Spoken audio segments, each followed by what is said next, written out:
నమస్తే, welcome to Andhraprabha. నేను మనస్విని. విశాఖపట్నం కేంద్రంగా ఎన్నో ఏళ్ల నిరీక్షణకు తెరపడింది. ఆంధ్రుల కళ అయిన దక్షిణ కోస్తా రైల్వే జోన్ కార్యరూపం దాల్చుతుంది.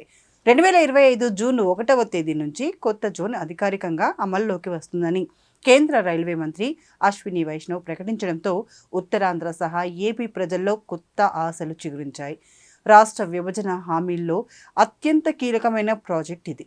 ఇప్పుడు శంకుస్థాపన దశను దాటి కార్యకలాపాల ప్రారంభానికి సిద్ధమవుతోంది. త్వరలోనే ఈ జోన్కు సంబంధించిన ప్రక్రియ మొదలు కానుంది. 2019లో రైల్వే జోన్ను ప్రకటించినప్పటికీ సాంకేతిక కారణాలు, గెజిటెడ్ నోటిఫికేషన్ జాప్యం వల్ల ఆలస్యం అవుతూ వచ్చింది. అయితే 2025 జనవరి 8న ప్రధానమంత్రి నరేంద్ర మోదీ చేతుల మీదుగా విశాఖలో జోన్ కార్యాలయానికి శంకుస్థాపన జరిగింది. దీంతో ఇబ్బందులన్నీ తొలగిపోయాయి.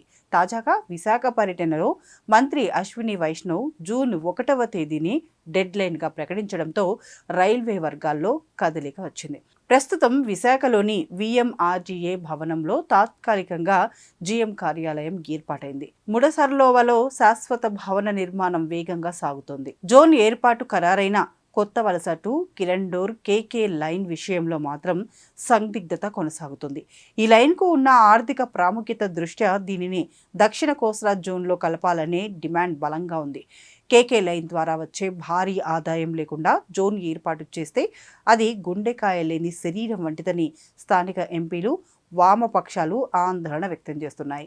ముఖ్యమంత్రి చంద్రబాబు నాయుడు కూడా రైల్వే మంత్రితో జరిగిన సమీక్షలో అరకు, కొత్త వలస సెక్షన్తో పాటు కర్నూలు, డోన్ సెక్షన్లను కొత్త జోన్లో చేర్చాలని ప్రతిపాదించారు. పరిపాలన ఏపీ పరిధిలోని 12 రైల్వే స్టేషన్లు కేకే లైన్లో ఉన్నందువల్ల కనీసం అరకు వరకైనా జోన్ పరిధిలోకి తీసుకురావాలని ఈ ప్రాంత వాసులు కోరుతున్నారు. దీనిపై కూడా త్వరలోనే ఒక క్లారిటీ వచ్చే అవకాశం ఉంది.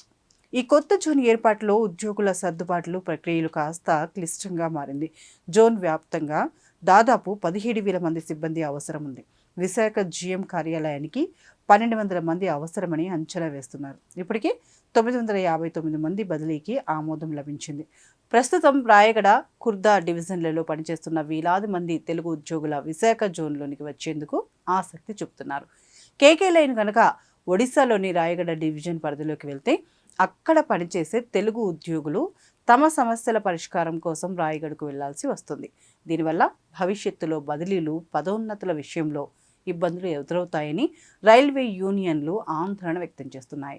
విజయవాడ, గుంటూరు, గుంతకల్, విశాఖపట్నం డివిజన్లతో కూడిన ఈ జోన్ ఏపీ రవాణా రంగంలో విప్లవాత్మక మార్పులు తీసుకువస్తుందని భావిస్తున్నారు. అయితే ఆదాయ వనరుగా ఉన్న కేకే లైన్ విలీనం, ఉద్యోగుల భద్రతపై కేంద్రం తీసుకోబోయే తుది నిర్ణయంపైనే ఈ జోన్ పూర్తి స్థాయి విజయం ఆధారపడి ఉంది.